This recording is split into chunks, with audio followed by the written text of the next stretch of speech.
আফসোস তো তখনই লাগে যখন কিনা এইভাবে কন্টেন্ট বানাইয়া, এইভাবে ভিডিও বানাইয়া, এইভাবে মেথা খাটায় একটা কন্টেন্ট তৈরি কইরা ফেসবুক প্ল্যাটফর্মে এই প্রোফাইল আমার আইডির ভিতরে পেজে, আমার এই পেজে ভিডিও আপলোড করি, যখন দেখে ভিডিও ভিউ নাই, মাগার ফলোয়ার আছে, আইডির ভিতরে ফলোয়ার আছে, ভিডিওর ভিতরে রেস এঙ্গেজমেন্ট নাই। ঠিক আছে, 19,000-এর উপরে ফলোয়ার, 19,000-এর উপরে ফলোয়ার।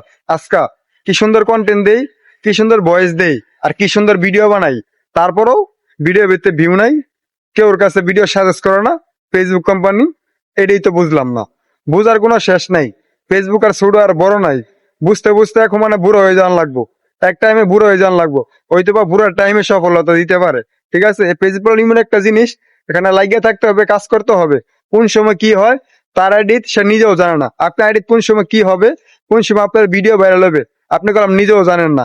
আপনার এক টাইমে ভিডিও ভিউ আসবে, আর এক টাইমে ভিডিও ভিউ আসবে না। ঠিক আছে, এরকমই কাজ কইরা যাইতে হবে। হয়তো বা আপনার সফলতা খুব দ্রুত আসতে পারে, হয়তো বা আপনার সফলতা অনেক সময় নিতে পারে।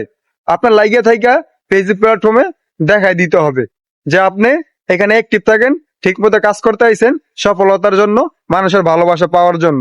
আশা করি সবাই ভিডিওটা দেখছেন, ভালোবাসার অবিরাম ভালোবাসা মন থেকে রইলো।